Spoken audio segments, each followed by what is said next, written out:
There's this guy in all my comments section who keeps asking for my tutorial on how to get the themes on an iPod Nano 7, so here it is.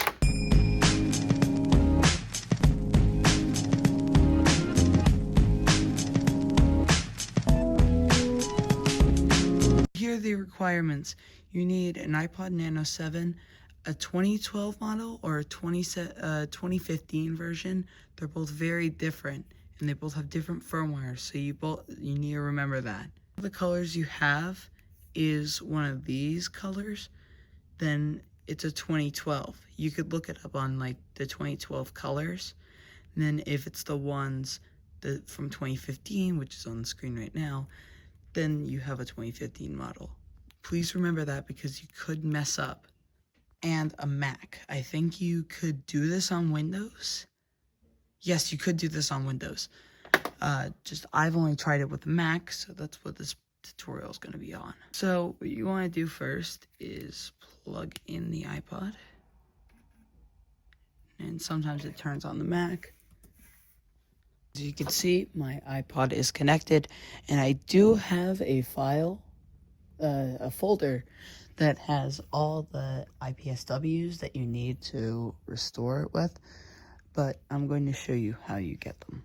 So what you need to do next is get onto the iPod Nano 7 and 6 Discord server, and I will screen record that for you right now.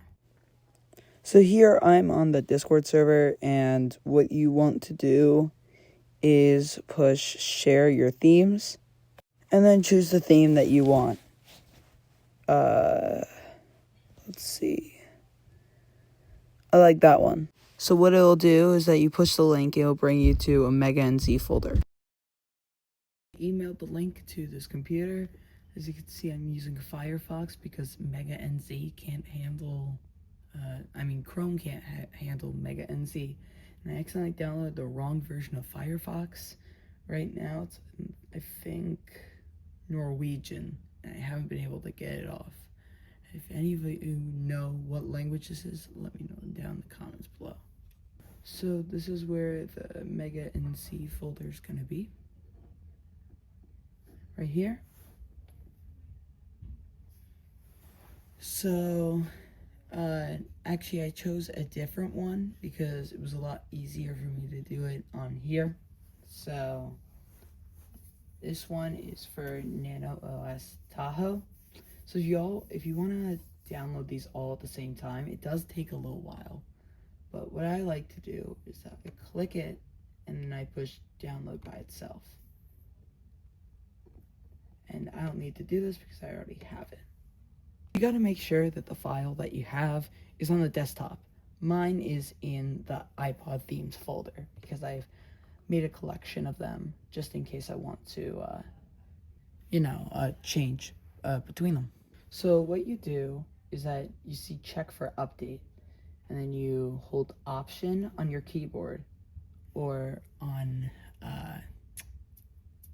Windows it's the alt key.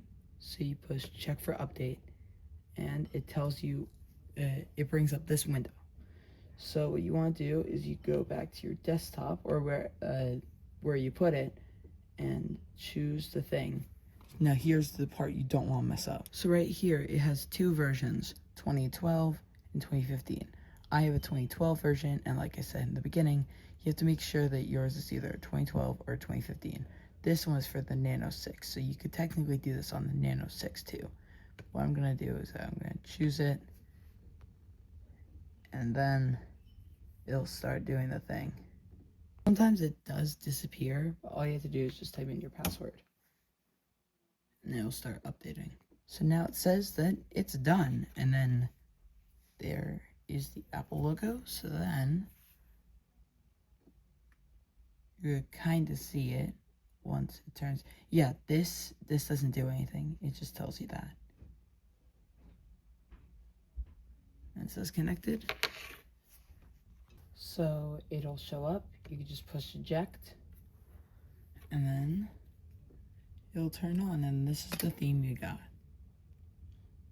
And you could check in here, you could change the wallpaper to whatever they chose. This one's from iOS 4. This one I don't remember what it's from. This one's from like iOS 9, 8-ish.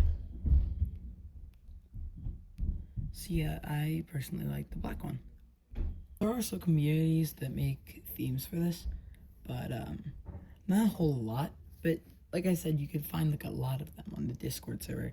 So yeah, and one more thing, this is one of the most important things. When you power it off, or you put it into debug mode or disk mode or whatever, this is what happens when you turn it on.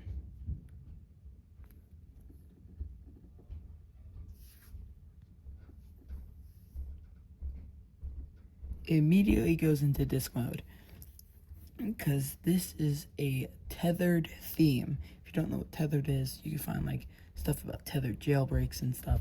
But this, basically, when you power it off, it stays into disk mode. And when you try getting out of it, it goes into debug mode, but you don't get back to the actual operating system. So I'll show you how to fix that real quick. Make sure that it says do not disconnect when you see it. Yep. And then it'll show up on here. And just like how we did it again, we have to do the check for update and then do it again. So every time you power it off, you always have to do this. I don't know why they do that, but it's kind of like tethered iOS jailbreaks too. So remember that. Remember that when you have this. And then when it's done, it will shut off and then do the exact same thing that you did on the very first time that you did it.